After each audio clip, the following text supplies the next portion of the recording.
بسم اللہ الرحمن الرحیم۔ ناظرین کرام، آپ دیکھ رہے ہیں اردو گلوب ٹی وی کینیڈا پاکستان۔ میں ہوں توصیف سید، آپ کا میزبان۔ ٹورنٹو میں اس وقت رات کے 11:30 بجے ہیں اور پاکستان میں صبح کے 9:30 بجے ہیں۔ آج 4 مارچ 2026۔ آج اہم خبروں پر ہم گفتگو کریں گے کہ اس وقت کیا حالات چل رہے ہیں دنیا میں، خاص طور پر ایران کے حوالے سے، اور جو جنگ جاری ہے اس میں ایک تازہ ترین ڈیولپمنٹ یہ ہے کہ امریکی سینٹ میں جو ڈیموکریٹک ارکان ہیں ان کی جانب سے صدر ٹرمپ کی ایران میں فوجی کارروائیوں کا حکم دینے کی طاقت پر قدغن لگانے کی کوشش ناکام ہو گئی ہے۔ امریکی سینٹ میں کانگریس سے منظوری لینے کی یہ قرارداد جو ہے مسترد کر دی گئی ہے، اور اگر یہ قرارداد کامیاب ہو جاتی تو امریکی افواج کو اس وقت تک اس تنازع سے دور رہنا پڑتا جب تک امریکی کانگریس اس آپریشن کی منظوری نہیں دے دیتی۔ سینیٹرز جتنے بھی ہیں ان کی اکثریت نے ایران کے خلاف فوجی کارروائی کی حمایت کی۔ جو 100 رکنی سینٹ میں قرارداد ہے وہ 47 کے مقابلے میں 53 ووٹوں سے مسترد کی گئی، یعنی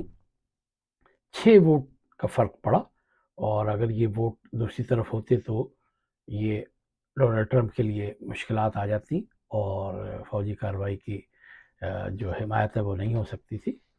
ڈیموکریٹک ارکان کا کہنا تھا کہ ٹرمپ نے کانگریس کو نظر انداز کیا، یعنی بائی پاس کیا، اور جنگ شروع کرنے کی کوئی ٹھوس وجہ نہیں بتائی۔ بات ان کی بالکل صحیح ہے، لیکن چونکہ ڈونلڈ ٹرمپ جو ہیں وہ ناقابل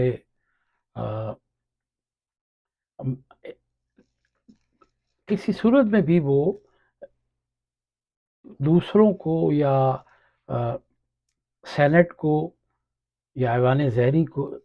کو بالکل بھی ساتھ لے کر نہیں چلتے، اور وہ صرف اپنی منمانی کرتے ہیں،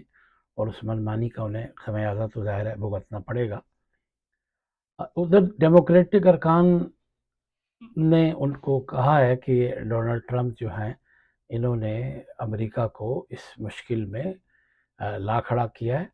اور ایسا نہیں ہونا چاہیے تھا۔ یوکرین کے صدر نے کہا ہے کہ یوکرین اپنے ماہرین کو خلیجی ممالک میں تعینات کرنے کا منصوبہ بنا رہا ہے تاکہ اتحادیوں کو ایرانی ڈرونز اور میزائلوں کے خلاف دفاع میں مدد فراہم کی جائے۔ اور زیلنسکی نے کہا ہے کہ گزشتہ 2 روز میں متحدہ عرب امارات، قطر، اردن اور بحرین کے جو ہے میری جو ان کے ہم منصب ہیں، ظاہر ہے صدور ہیں، ان سے بات کی ہے اور انہیں پیشکش کی ہے۔ اگر یہ پیشکش قابل عمل ہوئی اور یہ متحدہ عرب امارات، اس میں سعودی عرب کو شامل نہیں کیا، تو اگر انہوں نے شامل کیا تو ظاہر ہے ایران کے لیے اور مزید مشکلات آئیں گی۔ لیکن یہ ایک بڑی حیرت کی بات ہے کہ ایران تنہا اپنے وسائل سے، اپنے بنائے ہوئے ڈرون سے، اپنے بنائے ہوئے میزائلوں سے، بیلسٹک میزائل سے، شاہد میزائل سے،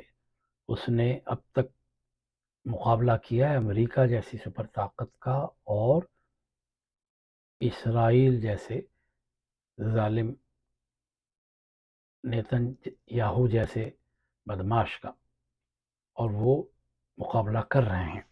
ناظرین کرام، آپ کو یہ بتا دیں کہ عراق میں بجلی کا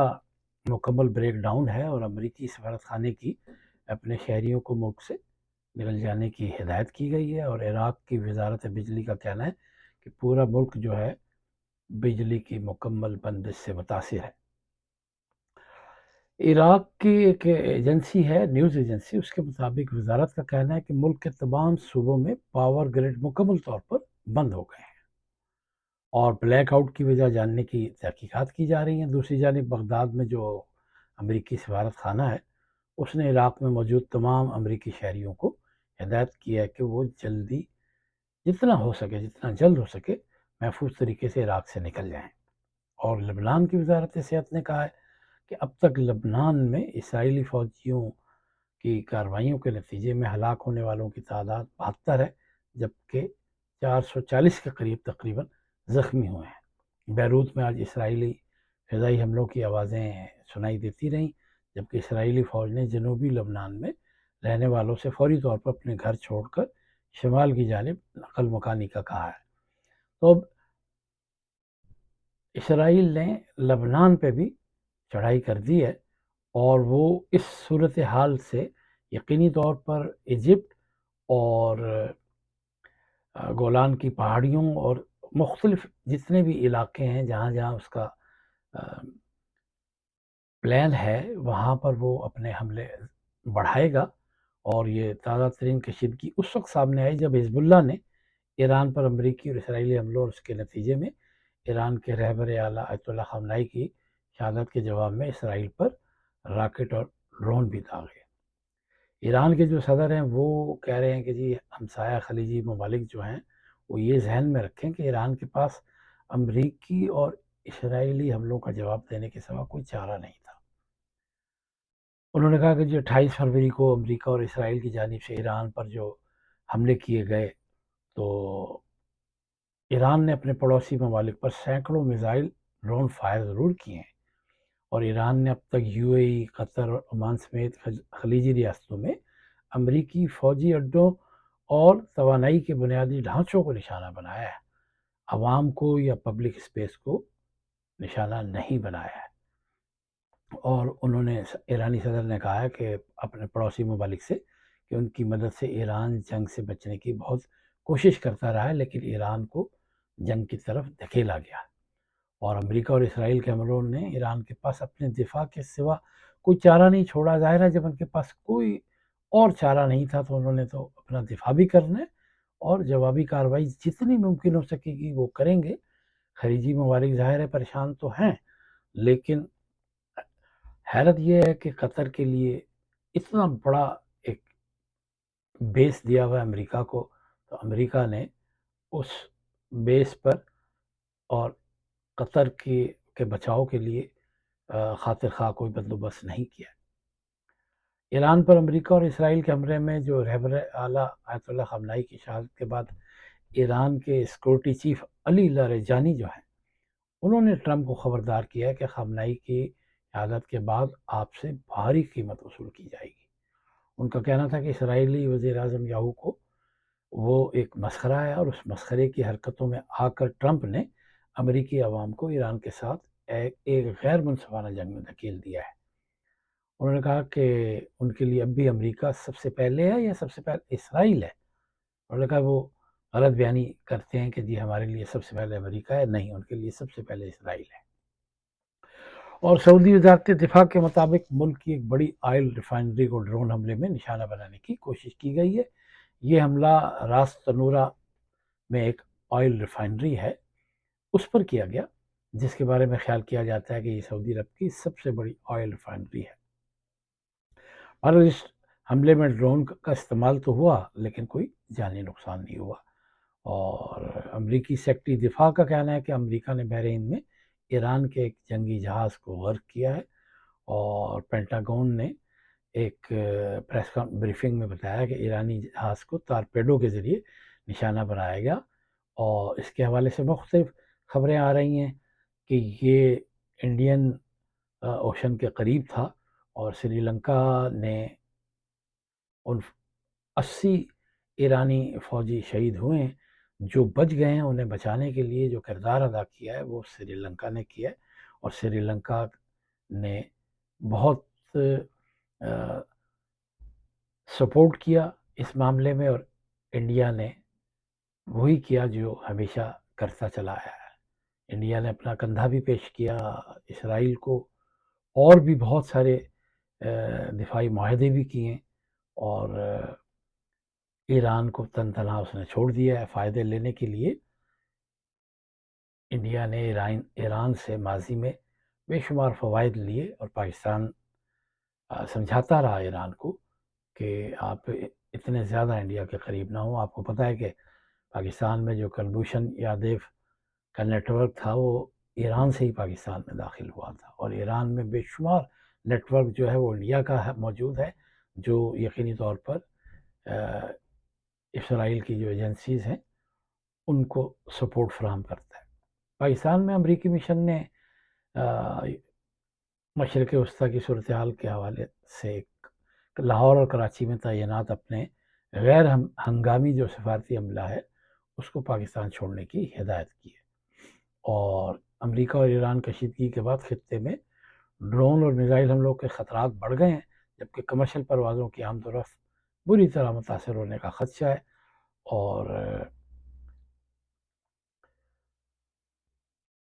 امریکی جو ہے وہ اپنے سفارت خانوں کو بچانے کے لیے پوری کوشش کر رہے ہیں، لیکن ایران بھی اس خطے میں جہاں جہاں امریکی مشن ہیں، سفارتی عملہ ہے، ان کو نشانہ بنا رہا ہے۔ امریکی فوج نے کہا ہے کہ اس نے اسرائیل کے ساتھ مشترکہ بمباری مہم کے آغاز کے بعد سے ایران میں 2000 سے زائد اہداف کو نشانہ بنایا ہے، جبکہ ایران کی جانب سے اسی دورانیے میں 500 سے زیادہ بیلسٹک میزائل اور 2000 سے زائد ڈرون داغے گئے ہیں۔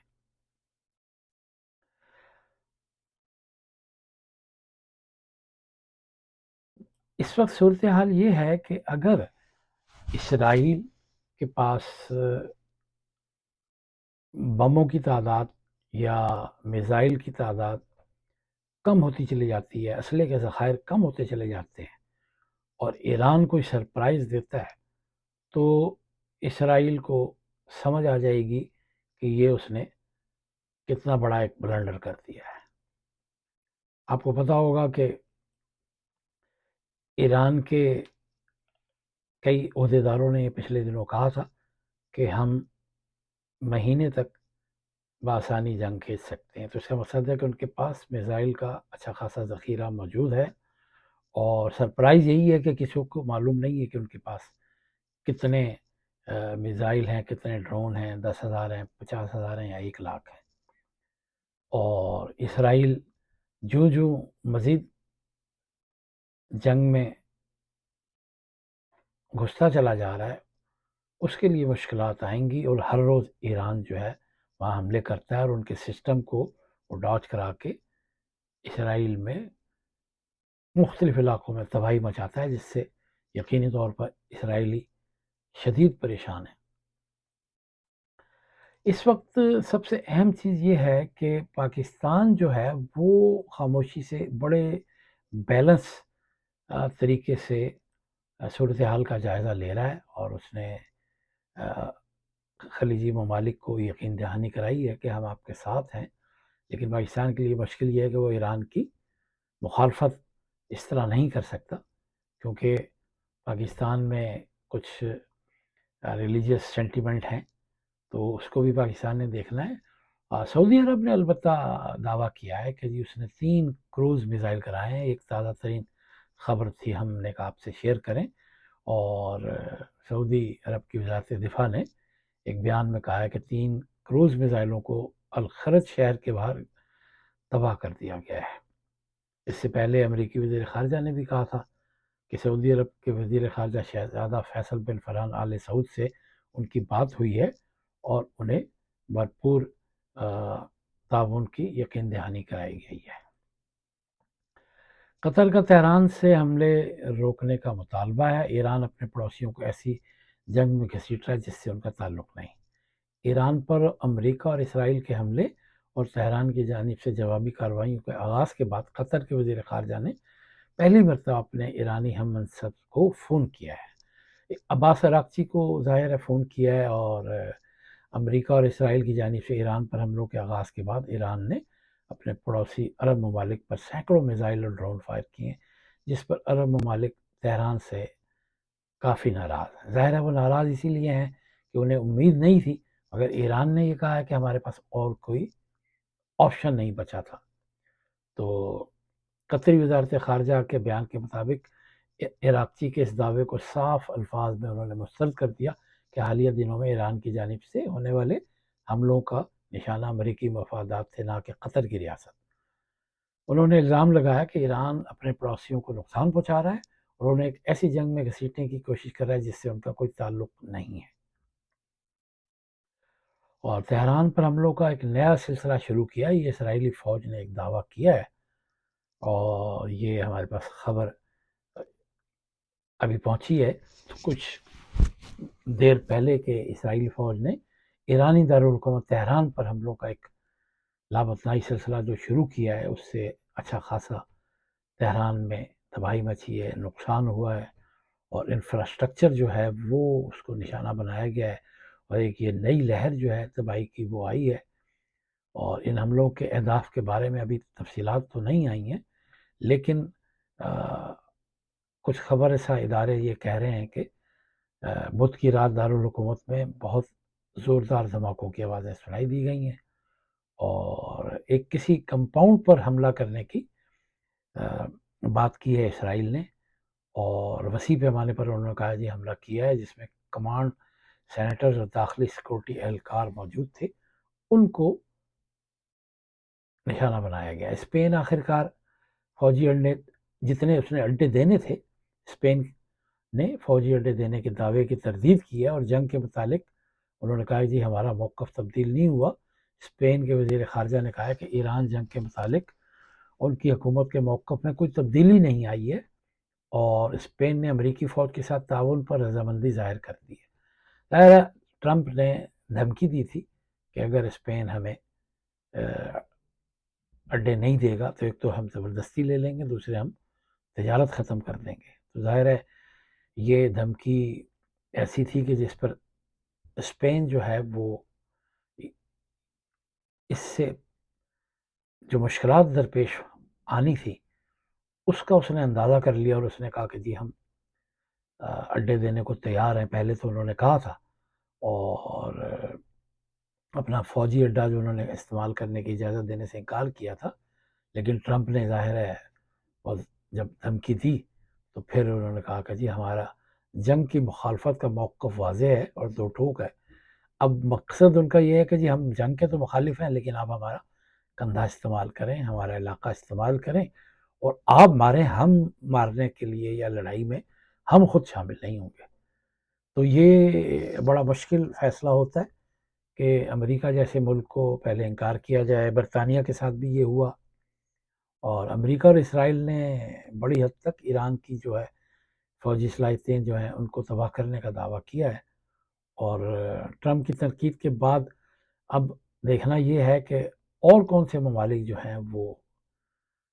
سٹینڈ کرتے ہیں، کہاں کھڑے ہوتے ہیں۔ ایرانی رہنماؤں کو جو ہے امریکہ کے خلاف اپنے جرائم کی قیمت خون سے ادا کرنی ہوگی۔ یہ وائٹ ہاؤس کی ایک ترجمان ہے، انہوں نے کہا کہ جی ایران نے اپنے اوپر تشدد کا راستہ خود چنا ہے۔ یہ کیسے ثابت کیا جا سکتا ہے کہ ایران نے راستہ چنا ہے؟ یہ تو امریکہ اور اسرائیل نے راستہ چنا ہے نا۔ تو جو ترجمان ہے امریکہ کی، انہوں نے کہا کہ جی ماضی کے امریکی صدور ایران کے خلاف بہت کمزور تھے، لیکن ٹرمپ جو ہے وہ مین آف ایکشن ہے، یعنی انہوں نے ان کو ڈرانے کی کوشش کی ہے کہ جو صدر ٹرمپ ہیں وہ جو کہتے ہیں وہ کر گزرتے ہیں، اور انہوں نے یہ بھی کہا کہ ایران میں امریکی کارروائیوں کا مقصد تہران کے جوہری عزائم کو ہمیشہ کے لیے ختم کرنا ہے۔ اب دیکھیں گے کہ یہ بات کہاں پر جا کر ختم ہوتی ہے، جنگ کب ختم ہوتی ہے، کتنے دنوں میں ہوتی ہے۔ سب سے زیادہ امپورٹنٹ بات ہے کہ نقصان کس کو مالی طور پر ہوتا ہے، جانی طور پر ہوتا ہے، اقتصادی طور پر ہوتا ہے، اور اسلحے کے ذخائر کس کے پاس پہلے ختم ہوتے ہیں۔ اس کے بعد پھر یہ طے کیا جائے گا کہ یہ جنگ کب ختم ہوگی۔ آپ دیکھتے رہیں ہمارا programme Urdu globe T V. میں ہوں توصیف سید۔ آج کا ہمارا ولاگ ختم ہوا، اجازت دیجیے، اللہ حافظ۔